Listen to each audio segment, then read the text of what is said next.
In this profession, and with being a doctor in general, you need to be willing to get your hands dirty. My name is Dr. Phil, and I would like to show you how to properly clean your computer. This Tuesday, I'm in a cleaning mood. The network cable. Internet slow. A VPN connect. There's no hope.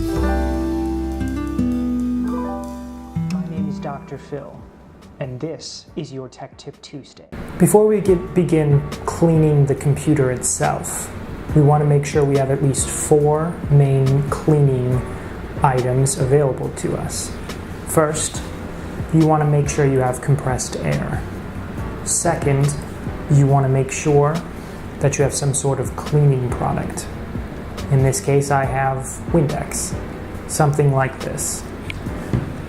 You want to also make sure along with the Windex you have a cloth. Microfiber cloth is the best cloth to use when cleaning the computer. And fourth, you want to make sure you have a clean working surface, and a sanitary one at that. This table is white, and therefore it is clean. Now, let us begin.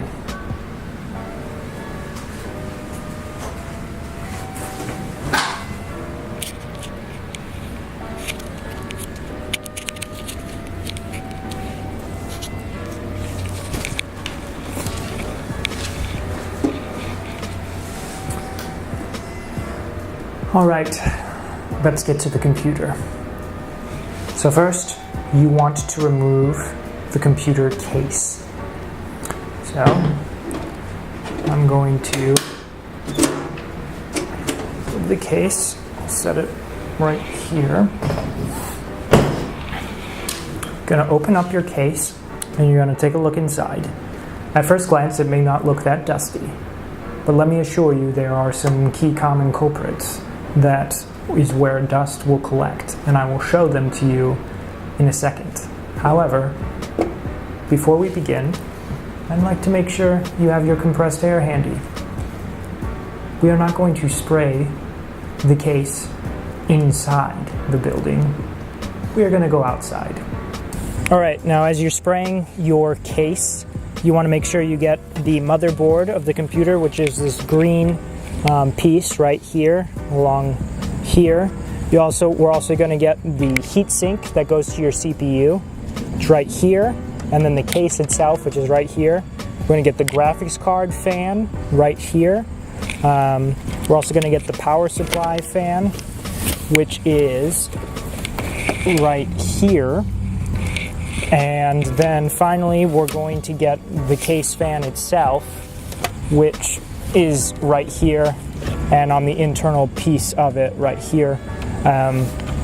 It's important to note that when you're cleaning your fan, you hold the fan in place.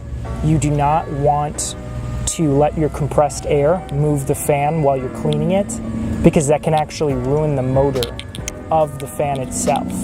So once you're done cleaning your computer, you have completed the second step in the process of properly cleaning your computer.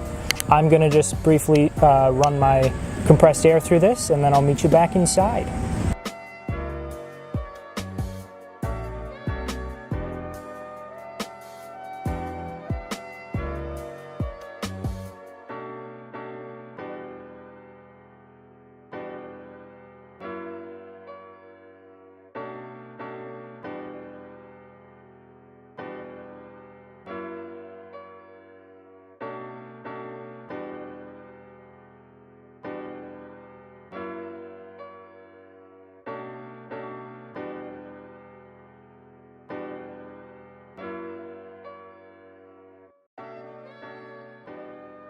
Okay, now that we've cleaned the inside of the computer, the only thing left is the outside.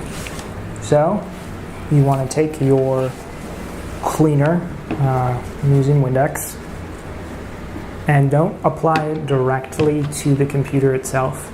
There's different ways to do it. I personally do not want chemicals directly on the computer itself, sprayed directly onto the computer itself. Instead, I want it to be filtered through the microfiber cloth first.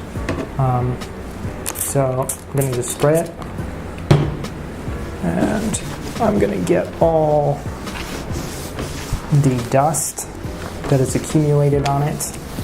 I'm going to get any weird marks on it as best as I can.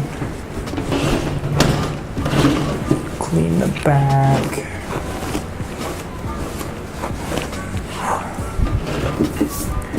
And there you have a nice minty fresh, squeaky clean computer. Now when you're cleaning your laptop, for instance, and you're cleaning the screen itself, I would definitely not directly apply Windex to the screen. Instead, I would